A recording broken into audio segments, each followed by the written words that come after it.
Today we're stopping over here at Pappy Hoel's. We're gonna have breakfast and we're gonna go inside and show you what that all looks like. It's $18.95 plus tax this year. I don't know what it is in the past, but we've ate out here a couple years ago, and it was a pretty good buffet. So we're gonna go ahead and see what that is. Also, they have hog patches over here. By the time you see this, it's already over. The rally's already done and gone. But just kind of let you know, there's things that are going on here. They have Eagle Riders, where you pick up your bikes if you're doing Eagle Rider. They have the hog check-in. They have tattoos, barber shop. Just a whole lot of neat. Pinstriping. Yeah, pinstriping too. Guys over here doing pinstriping. And the buffet's back there in the back in the camp store. And they also have dinner too. They have lunch and dinner that you can purchase here. And if you go online, if you're staying anywhere around here, you can actually buy passes for the whole time, to where you pay like one set price and you can eat the whole time you're here. So that's kind of neat. I kind of seen that when I was thumbing through this morning, because I was trying to see what time they opened. I think it was 7 to 11. 7 to 12, I think. Yeah, it's at breakfast. Oh no, it must be 7 to 11. It's already over. Okay. It's 11:30. Let's go inside and check out the food. Let's go.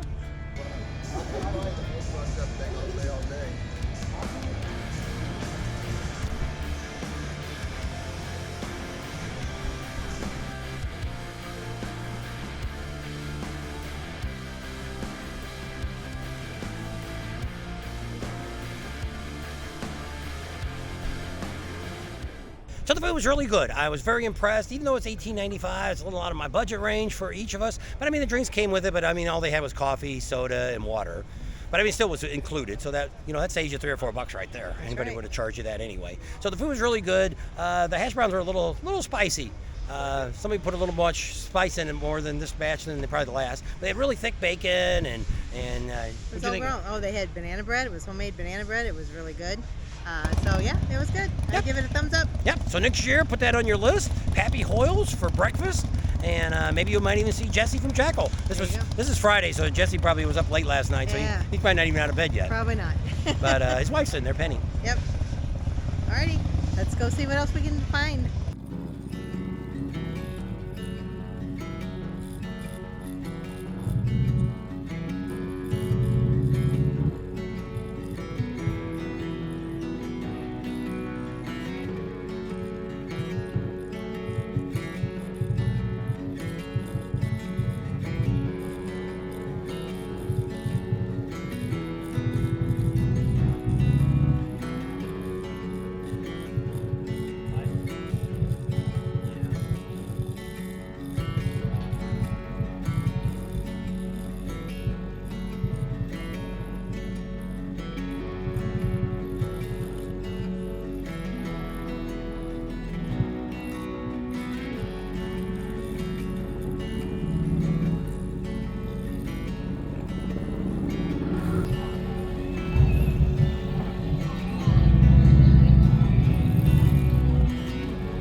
here we are. We're over here at J&P Cycles. We've come over here earlier, had some bug slide, had them clean my bike and everything first couple of days, but we never got a chance to really walk around here and show you what's going on. I know it's a little late, but you can plan for next year.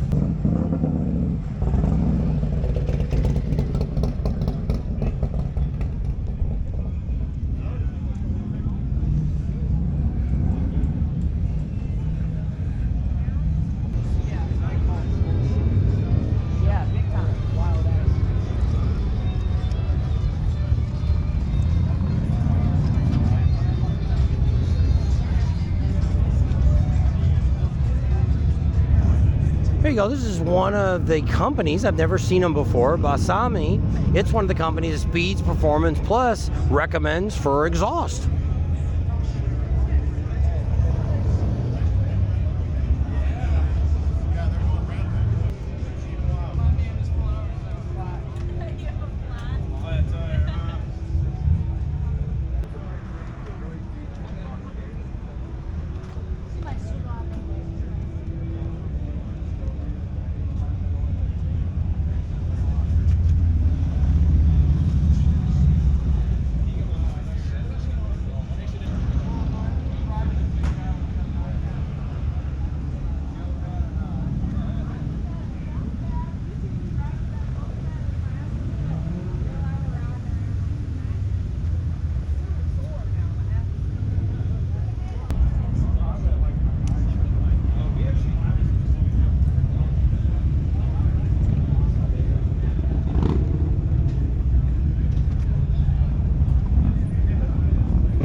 Potatoes. What is that? Chicken salad. That's supposed to go on your bun? I was gonna eat without. Where are we at? Mustang Sally's in Deadwood, South Dakota. Walk out film.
This is just a little bit of a recap of what we did on that last Friday at the Sturgis Bike Rally. It was pretty cool out there at Pappy, Hoel. We've ate there before, and like I say, once again, we say that it was really good food, no problem, all you could eat, everything was fresh, even up till when we left at like 11:30, it was still putting food out there, so there was no need to say, hey, there wasn't enough to feed or enough to eat, no matter what time you got there. It wasn't fresh enough. Yeah, so that was kind of neat. We went down there and seen J&P Cycles. I know a lot of you might be saying, why are you showing all this to us? It's a rally's over. Well, what you want to look at is those are going to be the same kind of people if you go to Daytona Bike Week or Biketoberfest, or if you head out to Sturgis for next year. It's going to be very similar to those same vendors are all going to be there, because what happens is J&P Cycles invites their vendors that they have to be on their property. So actually everything that you buy actually runs through the store. So you're not really buying anything from them out there. You're actually buying it from the stores. So one of the nice things about that, you got something other than the vendor that you're buying from. You also got J&P Cycles to be a backup if you have a problem or a warranty or anything like that. You've got an avenue to go. That's kind of neat. We went back down Main Street, just kind of wanted to show you what the traffic looks like, what kind of bikes were still there, and what kind of people. It was still pretty good crowd there on Friday. Okay. And then we headed on out there to Deadwood, and it was kind of the same thing. We went out there, and where did we eat at on? At Mustang Sally's. That's right. It was good. Yeah, it was really good. We just kind of got some shots there. Nothing special. We were going to try to catch up with a photographer or a painter out there. He was over at the Celebrity. He had done a lot of motorcycle stuff, but we never did get a chance to catch up with him. He was actually eating his lunch, and we didn't really want to bother him while he was eating. So you kind of missed that, and that was really the only reason we kind of went out there to Deadwood. So just kind of walked up and down the street, met a few subscribers. You already seen them on other videos, so I didn't put them on this one. But just wanted to let you know that, it was a really good Friday. We missed the Rusty Wallace ride. You got to see that come in there right at the very end. We could have still went downtown and went down to the end and covered the auction of the bikes and all that stuff like that, which I probably should have done, but I see there is a couple other videos out there that there was somebody there that was filming that. So, hey, you can go back and check out those and you'll be able to see it. Yeah, I think that bike went for like $160,000, so they raised a lot of money for because he was only charity. one, I think his top price was he's hoping to get $100,000 to $150,000 out of it. So, yeah, he got a lot more, and so thank for whoever bought that, because all that money goes to Rusty Wallace. He puts it in charity. All the money that they make off of these rides that go through the Buffalo Chip, all that money is given away to a charity. And Rusty has a lot of his own charities that he supports, and you can go on his website and he can see where all that money went. We didn't get to talk to him this year, because like I said, we didn't make it back over there. We did see him at the breakfast, and we do have a video of that she talked to. Breakfast. I talked to Steven. That's his son. That's actually that owns the chopper business that they have up there in North Carolina. Rusty just helps out. I think Rusty probably gave him the money, but we didn't say that. But I think Rusty likes to tinker and play around and give his 2 cents, I think. Yeah, I think so. So with that, we're going to leave you right here on Friday. We're actually back home, so that's where we kind of editing these all at. I do have a video that we're working on right now that a lot of people are wondering about, the woke thing going on with Harley Davidson. So we're working on a video there. We've made some contacts with the company. Their letter just came out the other day, so we already kind of read that. That's kind of what I was kind of waiting for. We had heard they were going to make a response. We're going to talk about that response, plus talk about a lot of other issues. Tam did a lot of homework on her own. She's going to be talking to you about some of the issues. So we're going to try to give you as much factual information about what's going on with Harley Davidson versus some of this stuff out here is what I keep saying, it's clickbait. One of these people out here that started all this has probably made somewhere around 20 grand in the last month off of these videos, maybe even more than that. Could be close to 30,000 that they've made. And you wonder why they do this. They're helping you as an American. They're helping their pockets is what they're doing. So, yep. So with that, we're just going to give you the real information, give you the facts, and if you want to watch it and see what we think about it, and what we're thinking about it, what we hear about it, what our conclusion is of what's going to happen in the future with Harley Davidson, and also with Indy and a lot of other motorcycles that are out there. Stay tuned for that one, and it will be up later this week. There you go. Thanks for hanging out with us today. Hope you enjoyed the video. Subscribe to our channel if you haven't already. Share us with your family and friends. Give us a big thumb up. Ring that bell for notifications, and we'll see you on the next video. There you go. They are putting some stuff on Patreon. Also, if you want to get the new shirts that we have a website, and this is bobandtamstuff.com. That's right. You can go right there and you can order the shirts that I'm wearing right now, and we're going to have a whole bunch of new stuff. We got cups and all kinds of stuff with the new logo on it, the cartoon on the back of the shirt I've got. That's what's on the new stuff. Go check it out. If you want to buy something, check it out. If you don't, that's fine too. We just wanted to give you another option versus clicking down here. We had a little trouble trying to update some of the ones that go through YouTube. So this is actually an outside company that's taking care of us on these shirts. So something new, and we're going to try to design some new stuff every now and then for some of the rallies and stuff that we're going to. There you go. Thanks for hanging out with us. We'll see you soon. There you go.